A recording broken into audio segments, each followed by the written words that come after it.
Okay, welcome back to another episode of the Vintage Ambulance Chronicles.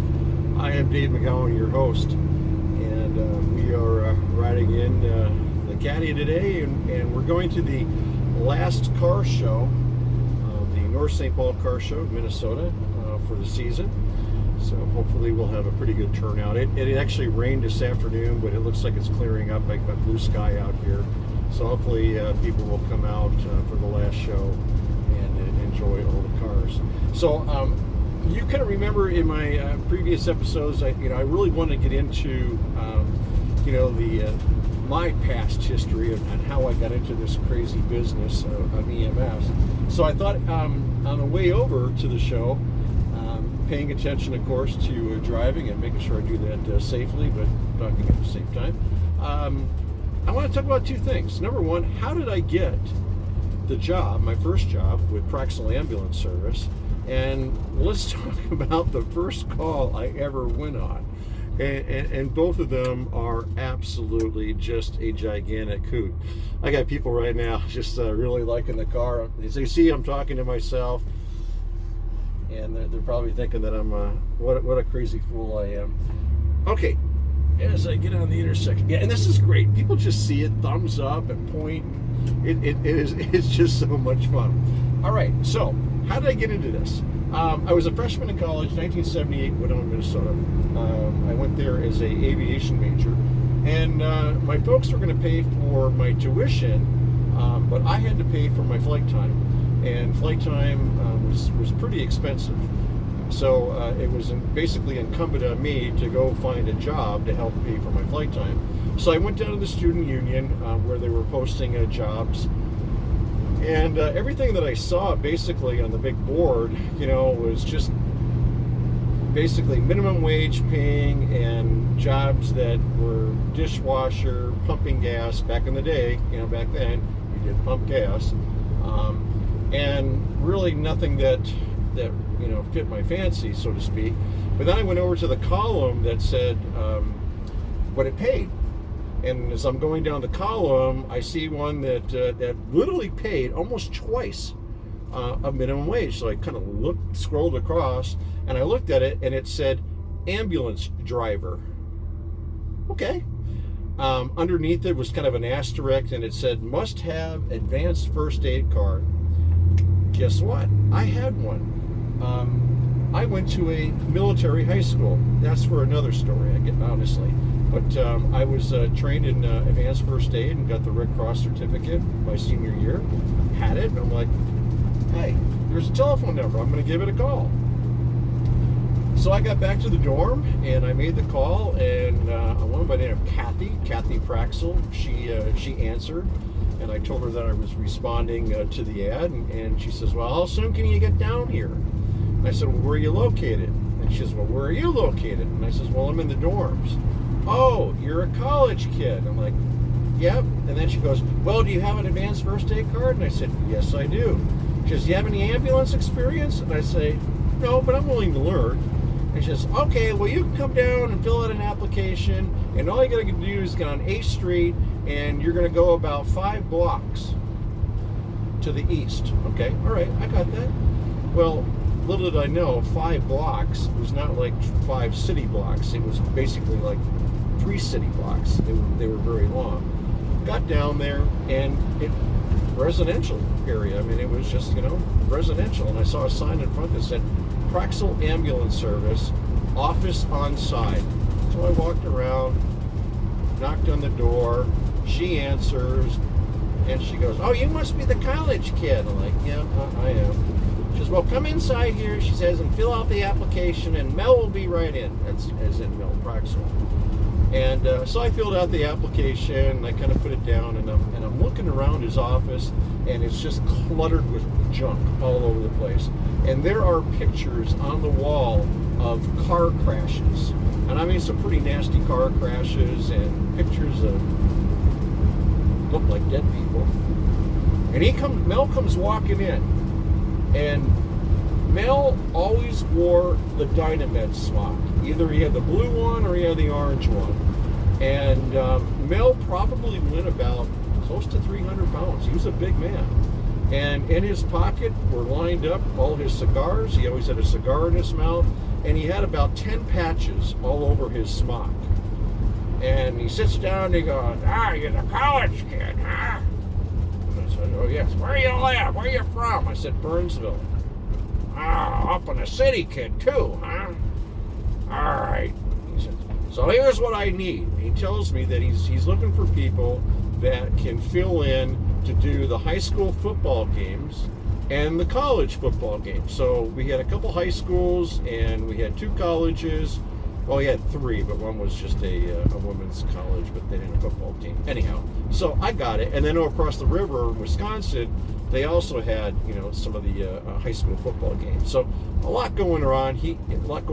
And he just needed somebody that was qualified to fill in, and basically you really didn't have to do anything. Okay, so while I'm sitting there, he comes by and he goes, here, and he throws this book, okay, and basically throws it on my lap, and I'm looking at it. And if you remember back in the day, you remember the family photo albums, okay? They were kind of like spiral bound, and they had a fancy little cover on it, and it said photo album on it. And then you took the photos and you put like a sheet of paper up, and it was sticky, and then you put the clear paper over it. Well, that's what he handed to me. And he goes, page through that a little bit. I'll be right back. So I open it up and I look through and I'm like, oh, God, oh, jeez, oh. And what it was a collection of his most gory pictures that I don't know where he got them. Maybe he took them, somebody took them. But I mean, it was just like, it was horrific. And I would just turn 19 and I'm like, I never seen shit like this before. But I was kind of like, ooh, wow, what happened to this guy? Ooh. So I kind of went through it, and I kind of got my shock, but certainly didn't make me sick or anything or pass out. And he comes walking in, and he looks at me and he kind of gives me the look. He didn't say anything, and I kind of open up a page and I go, what happened to this guy? And he belly laughs. Oh my God, like a Santa Claus would belly laugh. He grabs the book from me and he says, yeah, you'll do. So I guess that was a test that I passed, looking at gory pictures. So he hands me a pager, and he tells me, he says, if this pager goes off, he says, you call the number on the back and we'll tell you what's going on. Okay. I said, do I get any training or anything? Yeah, we'll get some gal to work for him. Her name was Peg Fox. Foxy. Well, I'll Foxy call you and she'll give you some training. Okay, no big deal. Well, about a week later, I'm in my dorm, and the damn pager goes off. Beep, beep, beep, beep, beep, beep, beep. Dave, call the number on the back of your pager. ASAP. This is Kathy. Call it. Praxel Ambulance. Call the number. I'm like, okay. Oh, and all my dorm mates were kind of hanging around. We're kind of like in a common area. They're like, dude, man, you're getting an ambulance call. I'm like, no, they just want to talk to me. I don't know what to do. So I call the number, and Kathy goes, where are you? And I says, I'm at my dorm. She says, go down to the corner of 8th and Huff. Mel's going to come right down and pick you up. Okay. So I go down there, and of course, all my buddies in the dorm, seemed like half the dorm came out, and then up on the second floor, they were all looking out a window, looking down the street, and I could hear one go, hey, I can see the ambulance coming. It's coming down this way. And I'm like, yeah, okay. Well, I looked a little closer, and sure enough, I could see, the ambulance. And that ambulance was a 1978 Miller Meteor Lifeliner. This one is right here. And he got like a couple blocks away, and all of a sudden the red lights and the siren come on, and now my heart is just pounding, and I'm like, is this another one of his tests? Because I don't know what to do. I've never been in an ambulance before. I don't know what to do. So as it's getting closer, I'm kind of like standing there, and he's coming close to me, and as I get close to the ambulance, I'm expecting him to stop so I can open up the door to get inside. Well, he doesn't really stop. He rolls. And the window is down, and he's yelling at me, "Get the F in! Get the F in the car!" And I'm trying to grab the handle as I'm running, and I finally open up the door, passenger door, and I don't know how I jumped in, but I did. I shut the door, and I'm like, okay, what's this all about? Well, he's got the siren going, he grabs the radio, and he said, "Yeah, I got him, Kathy, we're on our way." And I'm like, what the hell do I do? I mean, things were going through my mind like, I've never cared for anybody in my life. And you know, especially even been in an ambulance. Maybe he just wants me to drive, you know, to the hospital. Wait a minute, I don't even know where the hospital is. I'm like, what do I do? So, as we're going, I kind of looked over at him and I said, "Oh, what are we doing? What kind of call are we going on?" And he barked at me. And paraphrasing, he says, basically, "You don't need to know that crap, okay? So shut up." Okay. So then as I'm sitting there, we head across the river over to Wisconsin, then go north to a town called, a little river town called Fountain City. I look at the side of the door, and I notice there's blood all over the door. And I'm like, geez, they don't even clean these ambulances after calls. And I'm getting kind of wigged out.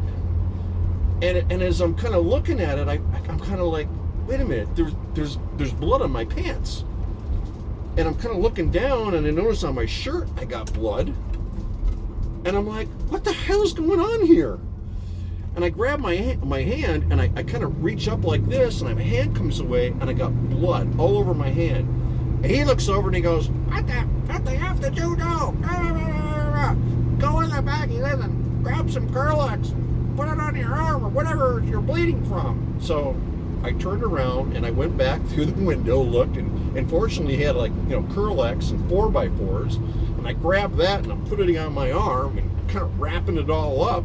Well, we finally get to the scene, and there's a couple sheriff's deputies there, and I get out, and I'm like, what am I going to do? I don't know what's going on. Then he starts yelling, "Get the damn stretcher! Get inside here!" I don't know how to unhook the stretcher. You know, I open up the back door, and I'm looking at it. Thankfully, one of the deputies that was there looked at me, and I says, "This is my first ambulance call. I don't even know how to do this stuff." And he just kind of laughs and says, "I'll take care of it, buddy." So he undoes the stretcher, gets it taken care of. We bring it into the house, and it turns out to be this girl, little girl. I mean, she's like 13 years old, if that, and she's having a panic attack. Okay, she got home from school, and she kind of freaked out. Maybe she got in trouble in school. So anyhow, we put her on the stretcher, and I'm thinking to myself, how do I tell them I don't even know where the hospital is? Because I'm thinking I have to drive. So we haul out the stretcher. The deputy and I and Mal, we help get it in, and he slams it in and gives me this kind of look like, "You don't know what you're doing?" I was like, "No, I've never done this before." So anyhow, he says, "Well, get in," pointing into the patient compartment. So I get in, and when I get in, I go and I sit in the rear-facing attendant seat. Well, that didn't go well with him. "Get into the other seat." Very colorful language. So I get over there. So now we're heading off to the hospital. And the girl is looking at me with like this big eyes. I'm looking at her with big eyes, not knowing what to do. And she then just blurts out and she says, "What happened to you?" Seeing my arm. And I tell her, well, I cut the arm. I says, "I'll be honest with you, this is the first ambulance call I've ever taken, and now I got a big cut on my arm." And she looks at me and she says, "I think you're in worse shape than I am." And I just start kind of laughing, and she's laughing, and her mom is sitting here, right here in the passenger seat, and we're back there just giggling and laughing, and the mom's turning around looking like, what the heck is going on back there? But she's seeing that her daughter is laughing, and she thinks that's a good thing. So probably having my arm cut, you know, and her laughing at me, it was my first call, and I was probably in worse shape than she was, really kind of helped her panic attack. And so anyhow, yeah, that was my first ambulance call. yeah, we finally got her to the hospital. Everything was fine. But after that, Mel made sure that Foxy called me and that I got my proper training, and then went on a few, just went to the football games and did that. But then after that, then they got me enrolled in EMT school. So anyhow, I am here at the North St. Paul Car Show. I am going to turn this off, trying to find a good parking spot, and we'll chat with you guys later on. Take care.